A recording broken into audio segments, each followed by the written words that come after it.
eu vi uma frase, eu estava hoje vindo para cá e vi uma frase, relembrei uma frase de Hudson Taylor, que ele diz o seguinte: a obra de Deus começa difícil, aí ela fica impossível, e só depois ela é feita.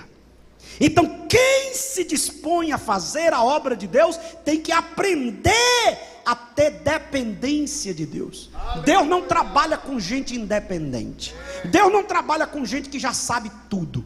Tem gente que, esse é o problema dessa geração. A gente estava vindo conversando, e quantas pessoas não têm mais intimidade com Deus, não quer orar mais, ele já sabe. É tanto que algumas pessoas você convida para pregar, o cara passa meia hora só para cumprimentar os irmãos. Saúde a inerrante, a morena, queimada pelo sol da justiça. E as irmãzinhas dizendo: para de besteira, irmão, cumprimenta esse boca para o Senhor e prega. Ou então tem gente que quer falar tão difícil, mas ele quer falar tão difícil que nem ele entende o que ele está falando. Né? Um missionário foi pregar num lugar no interior. Quando ele chegou lá, ele chegou todo coisa, aí ele disse: abra seu pavilhão auricular. Aí tinha duas velhinhas assim, um olhou para o outro: tu vai abrir? Eu não abro. Não é melhor dizer abra seus ouvidos, irmão? Um negócio de pavilhão auricular.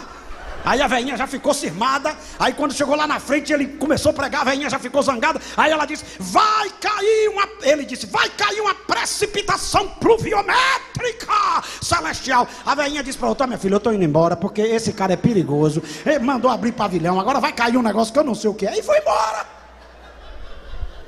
Aí Paulo, escrevendo aos Coríntios, ele diz assim: eu temo que vocês se apartem da simplicidade do Evangelho. O Evangelho não é oratória perfeita, o Evangelho não é voz bonita, o Evangelho é o poder de Deus, é a ação de Deus, é a ação do Espírito. Paulo funda essa igreja. Agora eu preciso pontuar algumas coisas e começo a concluir a reflexão desta noite. Primeira coisa que a gente pensa, claro que eu já falei várias primeiras, mas eu estou na introdução, agora eu entro no texto mesmo, né? Então eu não contei quantas primeiras eu falei na introdução. Mas a primeira coisa que eu preciso pontuar aqui, se você está anotando, você pode anotar, é: a missão precisa de estratégias. Tem gente que ele pensa que é só ir. Não. Paulo tem uma visão estratégica a respeito da cidade de Corinto. Se você olha a cidade de Corinto, na época de Paulo já tinha 400 mil habitantes. Se você olha na época de Paulo, a cidade de Corinto era uma cidade cosmopolita, era uma cidade que o mundo estava dentro dela. Paulo pensou: se eu consigo implantar o Evangelho aqui, o Evangelho tem condição de sair daqui e expandir em vários lugares. Segundo, Paulo olha a razão social de Corinto. Corinto era uma cidade que tinha um comércio extraordinário. Ele percebia que várias pessoas passavam por Corinto, e ele estava dizendo: eu preciso colocar o Evangelho aqui. O Evangelho já está em Filipos, o Evangelho já está em Tessalônica, o Evangelho já está em Derbe, o Evangelho já está em Listra, o Evangelho já está em Icônio, e o Evangelho precisa chegar em Corinto. E isso aqui, irmãos, é algo tremendo, porque às vezes eu estava ministrando sobre a cidade de Antioquia. Se dependesse dos irmãos que saíram de Jerusalém, a igreja de Antioquia não seria fundada. Eles não tinham noção. Uma cidade com 500 mil de habitantes. Ele olhava e dizia: aqui não dá, aqui não tem judeu, aqui não tem gente que a gente acha. Por exemplo, tem irmãos na igreja que é como se Deus dependesse dele para salvar alguém. Eu concordo, esse aqui tem jeito, Deus vai salvar. Esse aqui não tem jeito, Deus não vai salvar. Não, Deus dá jeito a quem não tem jeito. Deus salva quem ninguém salvaria. Deus ama quem até a família desprezou. Eu costumo dizer que tem uns irmãos que ele é crente até a metade do culto, da metade do culto em diante ele é muçulmano. Como assim? Quando Deus usa quem ele concorda, eita glória! Quando Deus usa quem ele não concorda, ele fica: Alá, Alá, Alá, Alá não. Foi Jesus que salvou, foi Jesus que encheu, foi Jesus que levantou. Você pode não gostar do vaso, mas se o vaso está cheio de Deus, deixa o vaso ser usado. Visão estratégica, abrir a mente. Lugares que você diz: aqui é interessante, eu preciso levar o Evangelho aqui. E é isso que Paulo faz quando ele chega na cidade de Corinto. Existia uma questão moral na cidade de Corinto. A cidade de Corinto tinha a deusa Afrodite. A deusa Afrodite, no templo da deusa Afrodite, existia 1000 sacerdotisas que eram garotas de programa. E o deus Apolo incentivava a relação homoafetiva. Já naquela época. E Paulo chega com o evangelho. E eu vou dizer uma coisa aqui, todo mundo sabe disso. O evangelho tem o poder de mudar qualquer realidade. Eu costumo dizer que o evangelho é igual água. A água vem aqui, tem aqui um empecilho.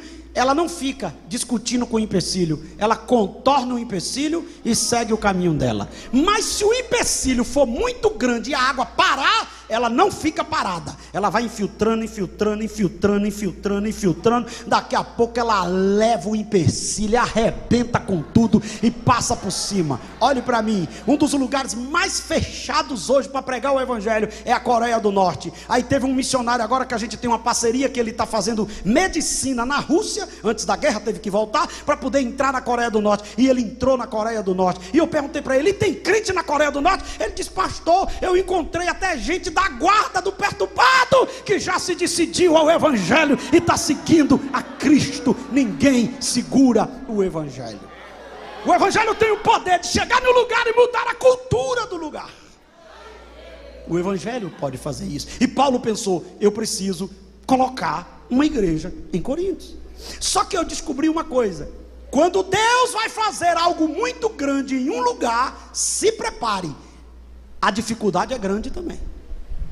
Quando eu comecei a pregar, eu achava que a dificuldade era sinal que Deus não estava. Depois eu entendi que quanto maior a dificuldade, é que Deus está no negócio. Então quando eu estou fazendo algo para Deus, que eu vejo um levante, eu começo a dizer, eita, mas vai ser milagre puro, vai ser poderoso. Um dia desse eu abri uma igreja num lugar, na igreja que eu sou pastor, e aí eu cheguei e o cara disse, aqui o senhor não vai abrir igreja. Aí chegou com um pedaço de um cacete assim na mão, um pedaço de pau na mão, e eu disse, e você vai fazer o quê? Ele disse, não vai construir. Eu digo, rapaz, quem me mandou construir foi Deus.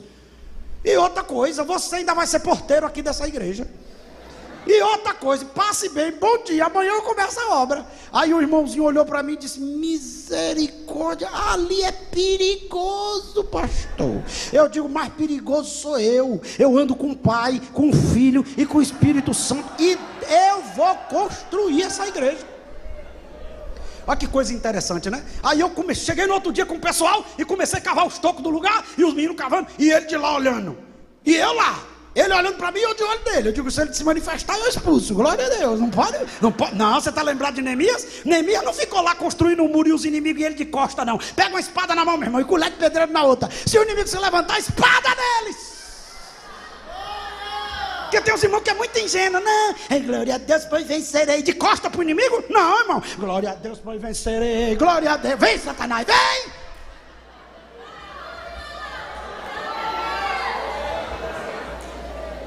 Glória a Deus. Agora que coisa. Eu levei um presbítero comigo, e o presbítero, em vez de me ajudar, quando eu olhei, estava atrás do carro escondido. Eu disse, meu filho.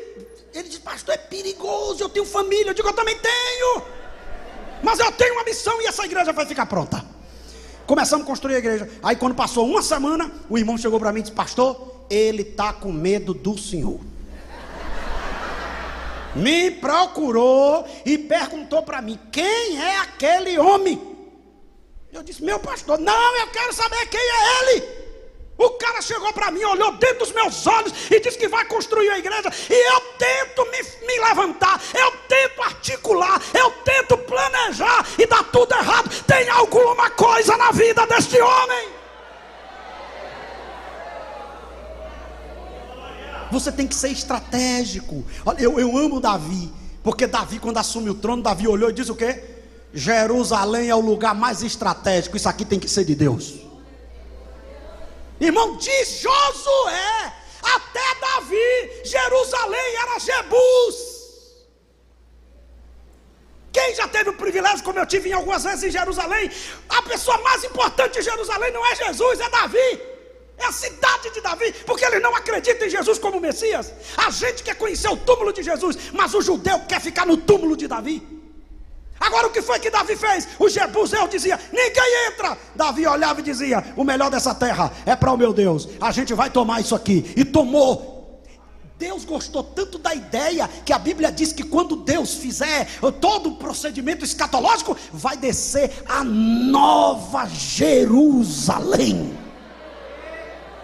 Pegue na mão do seu irmão e diga: o melhor lugar dessa cidade tem que ser para Deus, irmão. O lugar mais estratégico tem que ser para Deus. O melhor lugar onde Deus te colocou tem que ser para Deus. Eu recebo autoridade para profetizar essa noite. Deus vai te dar estratégia para comprar os lugares estratégicos onde Ele te colocou.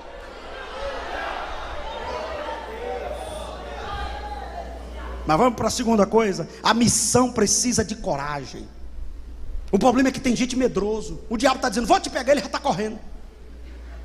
Já está correndo. Tem gente que tem medo de macumba. Um dia eu disse: pastor, eu estou com medo que diz que vão fazer uma macumba. Eu digo: que macumba?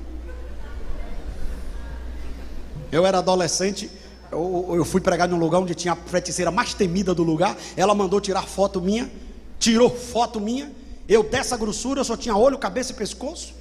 Se passasse um vento muito forte, eu pensava que era arrebatamento, não era.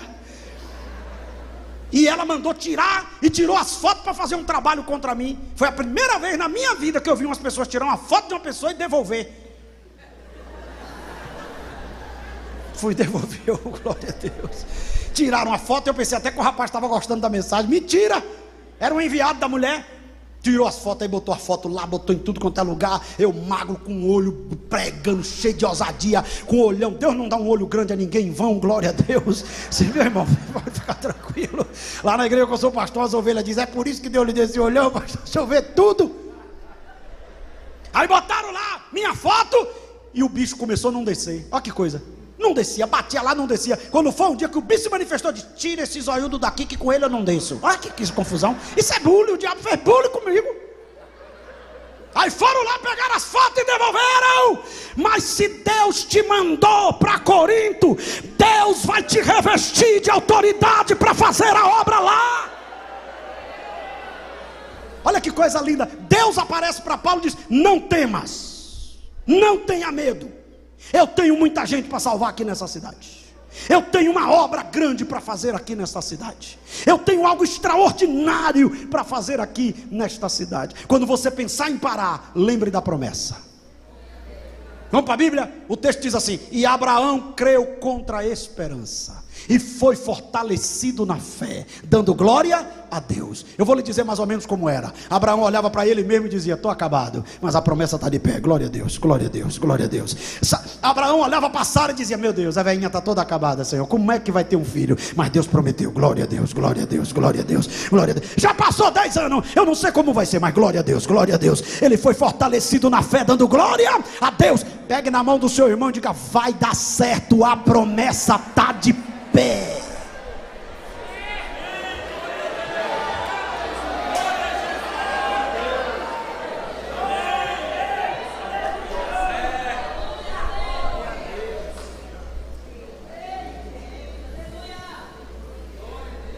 Repita comigo isso, diga: muitos.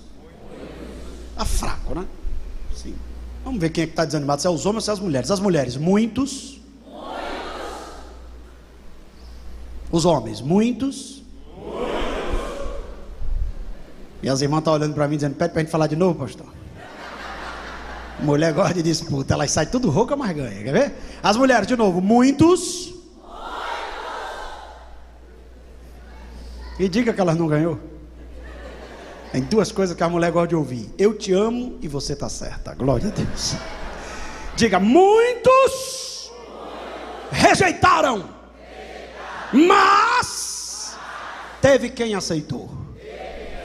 Olhe para o seu irmão e diga: no dia que o desânimo bater na sua porta, por causa de inimigos, lembre daqueles que foram alcançados através da sua vida.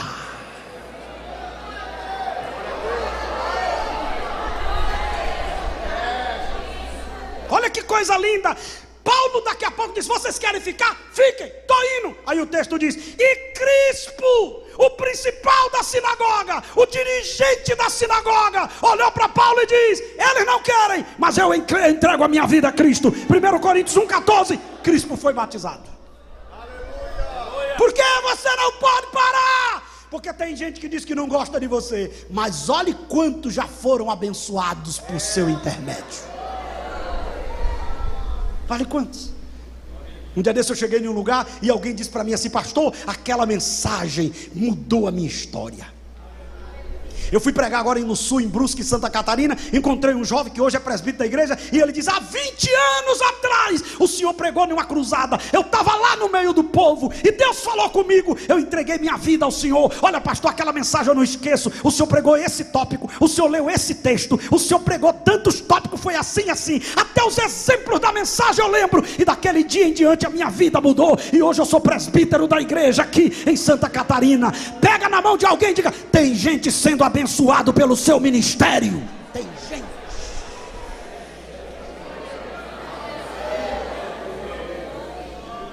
Glória a Deus. Em quarto lugar, diga comigo: sempre tem alguém para ajudar. O problema é que a gente fica olhando só para quem quer atrapalhar. O problema é esse. Olha, irmão, tem gente que não gosta de mim, mas os que gostam é mais do que quem não gosta. E eu deixo quem não gosta e fico aqui: oh glória, aleluia. Quem gosta lá, liga. Tem gente que fica olhando: olha lá, eu estou aqui pregando, ele não está gostando. Sangue de Jesus tem poder. Você vai se atribular, você vai morrer de coração. Sabe por quê? Nem Jesus conseguiu agradar a todos. Um dia desse um irmão disse para mim: pastor, eu estou horrorizado, eu estava pregando, uma irmã pegou a Bíblia e foi embora. Eu digo: só uma? Ele disse: só uma endemoniada. Eu digo: dê glória a Deus que o verbo encarnado, a palavra revelada, estava pregando na cruzada, e o povo levantou e foi embora, só ficou os discípulos. E Jesus estava tão zangado que Pedro ainda chegou e disse: Senhor, maneira aí que o povo está indo embora. Jesus olhou e disse: quer ir também não? Você está pensando que tem dia que a gente está fluxicheiro, irmão? Tem dia que a gente está zangado, quer ir também não? Sabe o que Jesus estava dizendo? Pode ir embora, mas a mensagem eu não mudo para agradar ninguém. Pode ir embora, eu tenho uma missão a cumprir.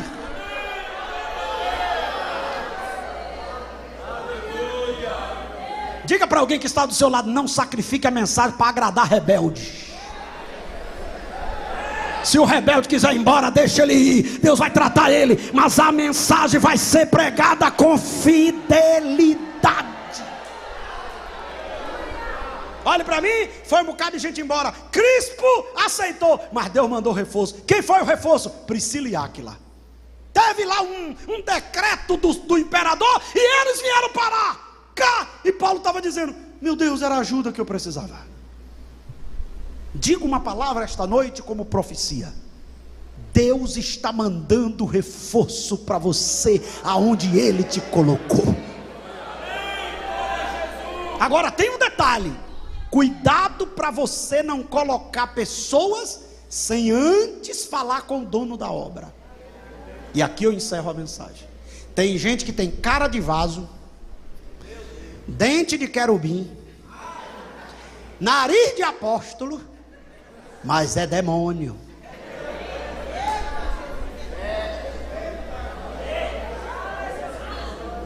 Cuidado com esse tipo de gente que ainda bem não te conhece. Querido, que honra. Um dia desse eu cheguei num lugar, irmão, disse: é uma honra inenarrável te encontrar. Eu digo: saia desse corpo. Saia desse corpo. Você não me conhece? Que honra inenarrável é essa?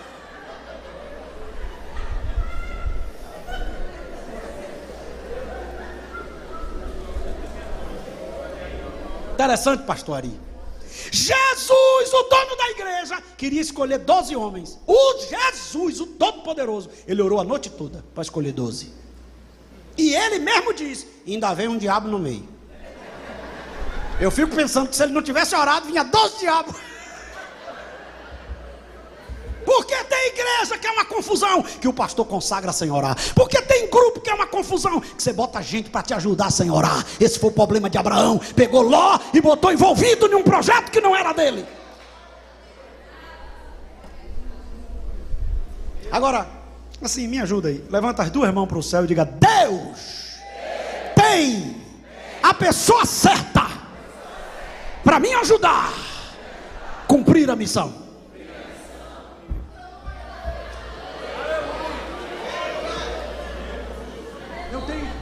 Eu tenho uma mensagem sobre Mateus, que ele diz assim: a seara é, e os trabalhadores, bota qualquer um. Não, fale com o dono da obra. Ele tem a pessoa certa para te ajudar. Eu dirigi uma igreja que tinha um tocador pirracento. Ele só ia afinar o instrumento na hora do culto. Eu dizia: meu filho, chegue mais cedo. Ele: só tem eu, pastor, me suporte. Eu já estava a ponto de dar um nocaute nele. Quase. Teve dia que eu disse: Jesus, tem misericórdia. Um dia eu me zanguei. 19 anos. Tinha casado, 19 anos. Minha mulher tinha 18. Aí ela acordou 2 da manhã, tá eu de paletó, gravata. Ela olhou e disse: misericórdia, tu vai para onde? Eu disse: para uma audiência. Ela disse: uma hora dessa. Eu digo: me disseram que a fila é menor. Eu morava num quartinho assim, quando eu abri a porta já saía no púlpito. Eu digo: minha filha, vá dormir, deixe que é um negócio aqui. Eu marquei uma audiência hoje. Dobrei o joelho, passei 3 horas. Digo: Deus, eu estou a ponto de dar um murro naquele rapaz.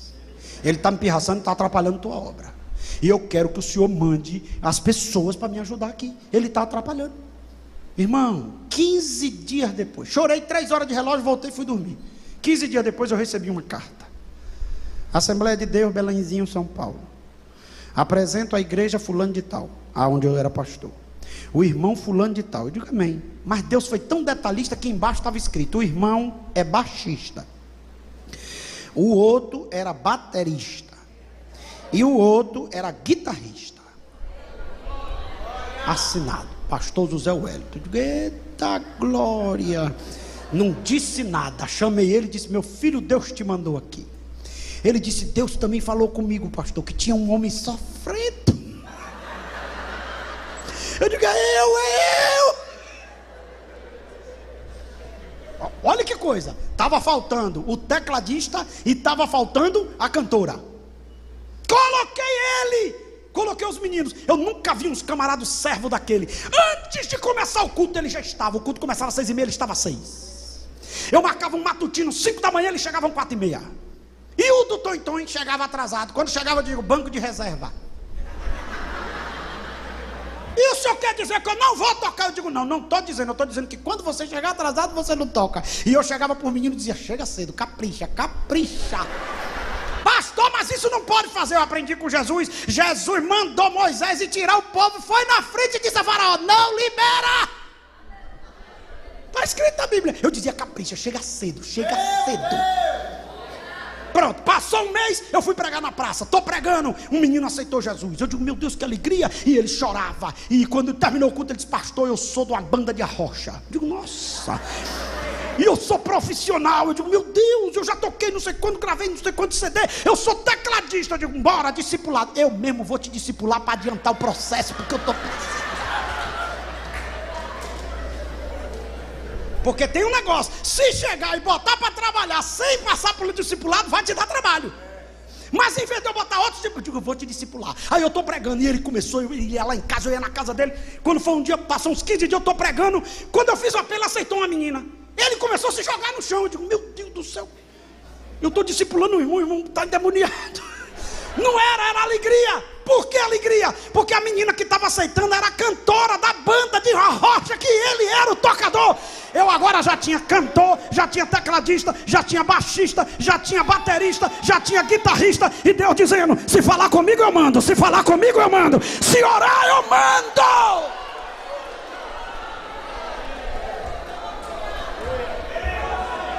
Eu encerro essa mensagem esta noite pedindo a você para fazer algo aqui. Pegue na mão de alguém e diga: não se desespere pelas dificuldades que você está atravessando. Diga: a chamada está de pé. Não haja silêncio em você. Não pare. Agora sacode a mão dele e diga: pode orar que Deus tem.